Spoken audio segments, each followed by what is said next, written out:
And I think there's a lot of people really interested to kind of like have a protocol, a DeFi protocol, also cryptocurrency that is truly private, right? I think it has been quite difficult for other projects to kind of like stick to that vision, but you guys seem to be on the right track here, and you also seem to have a long track record that reaches back, I think, all the way to 2015, 2016, also then with the creation of Enigma.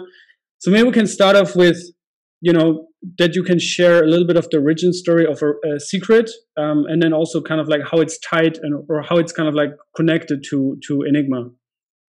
Yeah. The origin story of Secret does stretch back all the way to 2015.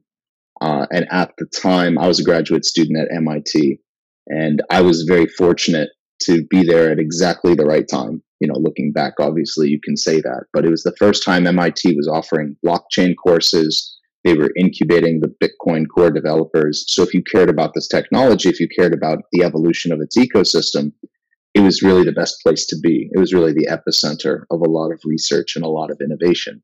And one of those innovations was the Enigma white papers. And those were written at MIT in 2015 by Guy Ziskind. He was the Enigma CEO, and he's also one of the people who taught that first blockchain course. So just to make sure you understand the distinction, I was taking that course. He was teaching that course. You know, I got to be there and be the benefit of a lot of the great research that was going on. And, you know, Guy got to actually do that research. So that research led to the white papers. The first white paper related to the project was decentralizing privacy.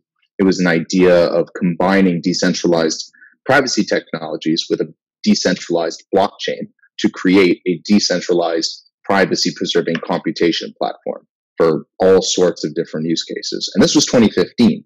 So the paper is concentrating on like using Bitcoin, for example. There was no like Ethereum mainnet. There was none of these other, you know, layer one blockchains that we see today. Because that paper was written so far ahead of its time, it's now one of the most highly cited papers in the entire blockchain space. I think that it has on its own either like somewhere between 1,500, 2,000 citations, something crazy. And then the next paper that was written was the Enigma white paper, which went into a good deal of more detail about what an implementation could look like. Out of that came really the entire project. The project always had the same vision. How do we create a privacy preserving computation platform that is decentralized, permissionless? And Enigma started by building out a layer 2 solution for Ethereum that was going to be for private compute.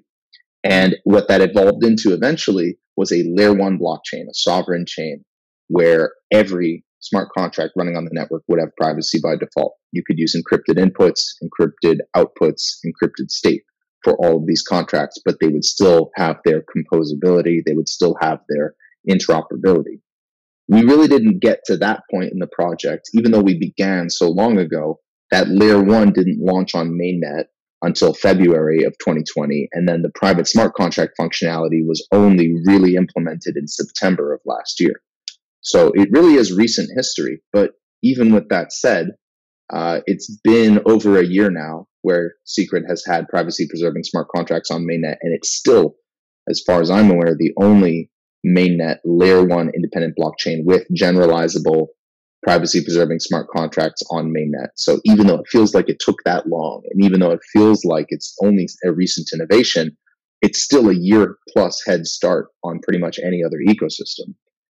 And that definitely has benefits not only to us, but to the entire Cosmos, because we built on Tendermint. And now with IBC coming in, hopefully this month of October, you know, there's always things that can happen, but hopefully by the end of October, we're at least making the proposal to mainnet that Supernova will be implemented, that will do the hard fork. I mean, that's the next big exciting step, because now everything we've done on privacy becomes available to the entire Cosmos.